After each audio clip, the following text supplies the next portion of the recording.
Well, Pope Francis has started his first full day as head of the Roman Catholic Church. The first ever Latin American pontiff spent a short time praying in a Rome church known as the Basilica of Santa Maria Maggiore. Later in the day, the Pope conducted a private mass in the Sistine Chapel with the cardinals who elected him on Wednesday.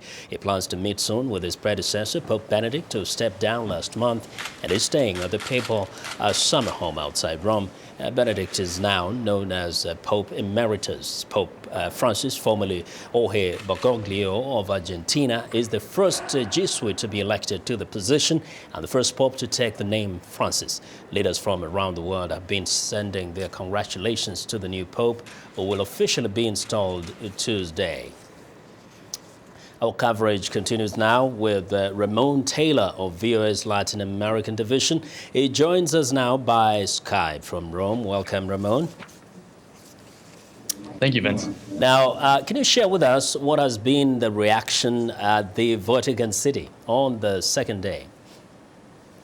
Absolutely, Vincent. Well, it has been an ecstatic, emotional response ever since the white smoke first poured out of the Sistine Chapel chimney.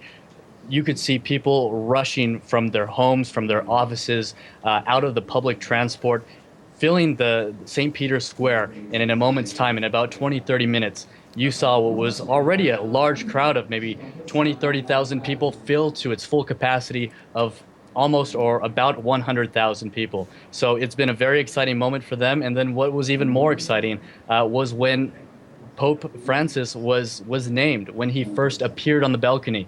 Everyone was in a sort of awe, shock, but in the most respectful and exciting of ways.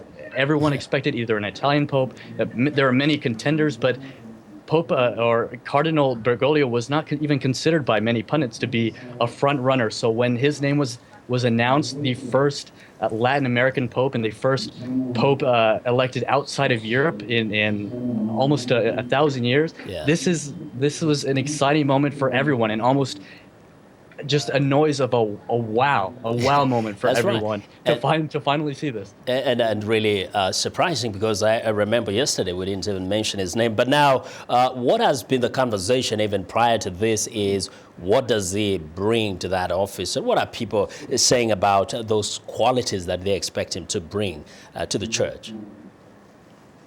Well, a lot of people said after Benedict XVI retired that they wanted someone who was a little bit younger, a little more jovial, and in good health, and someone who could really bring cultures together.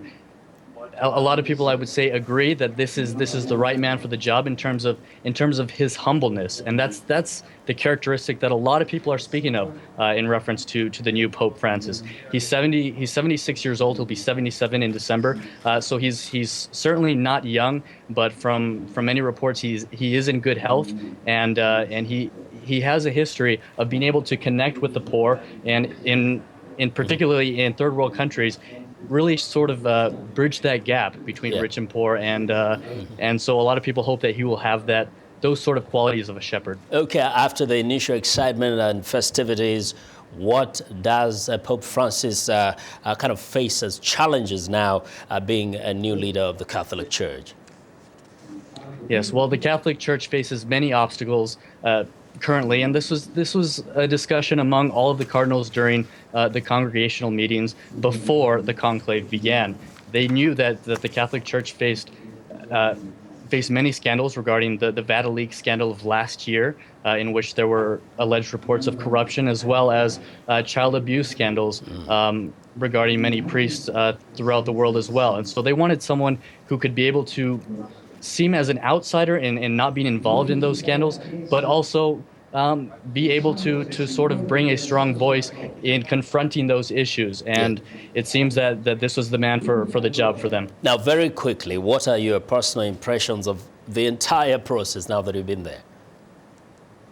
Well, the view that I have personally is that this is potentially something that a lot of people think has been long overdue, to have the first Pope elected in Latin America, or again from a country outside of Europe, in so many years.